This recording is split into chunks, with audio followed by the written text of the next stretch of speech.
Aristides was an ancient Athenian statesman. Nicknamed the Just, he flourished in the early quarter of Athens' classical period and is remembered for his generalship in the Persian War. The ancient historian Herodotus cited him as the best and most honorable man in Athens, and he received similarly reverent treatment in Plato's Socratic dialogues. Biography: Aristides was the son of Lysimachus, and a member of a family of moderate fortune. He first came to notice as strategos in command of his native tribe Antiochus at the Battle of Marathon, and it was no doubt in consequence of the distinction which he then achieved that he was elected archon eponymous for the ensuing year, in pursuance of a conservative policy which aimed at maintaining Athens as a land power. He was one of the chief opponents of the naval policy proposed by Themistocles. The conflict between the two leaders ended in the ostracism of Aristides at a date variously given between 485 and 482. It is said that, on this occasion, an illiterate voter who did not recognize Aristides approached the statesman and requested that he write the name of Aristides on his voting card to ostracize him. The latter asked if Aristides had wronged him. "No," was the reply, "and I do not even know him. But it irritates me to hear him everywhere called the Just." Aristides then wrote his own name on the ballot. Early in 480, Aristides profited by the decree recalling exiles to help in the defense of Athens against Persian invaders,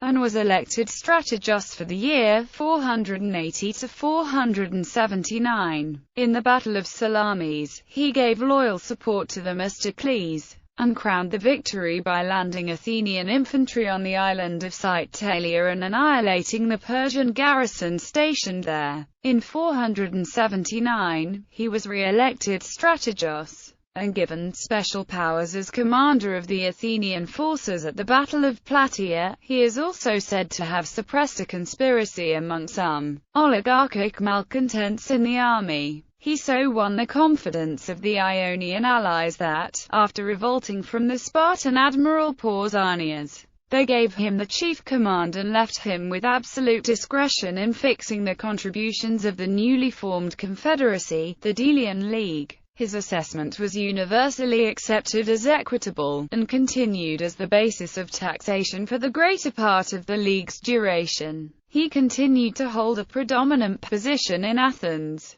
At first he seems to have remained on good terms with Themistocles, whom he is said to have helped in outwitting the Spartans over the rebuilding of the walls of Athens. He is said by some authorities to have died at Athens, by others on a journey to the Black Sea. The date of his death is given by Nepos as 468. At any rate, he lived to witness the ostracism of Themistocles, towards whom he always displayed generosity, but he died before the rise of Pericles. His estate seems to have suffered severely from the Persian invasions, for apparently he did not leave enough money to defray the expenses of his burial, and it is known that his descendants even in the 4th century received state pensions. Authorities: Herodotus is practically the only trustworthy authority on Aristides' life. However, Aristides is also the subject of one of Plutarch's parallel lives, who, though writing during the Roman Empire, had at his disposal a range of historical sources that no longer survive, and he was a conscientious scholar who weighed his evidence carefully. Aristides is praised by Socrates in Plato's dialogues Gorgias and Meno as an exceptional instance of good leadership. It should be noted that in Plato's dialogue Theaetetus, Socrates refers to Aristides, the grandson of the famous Aristides, less positively,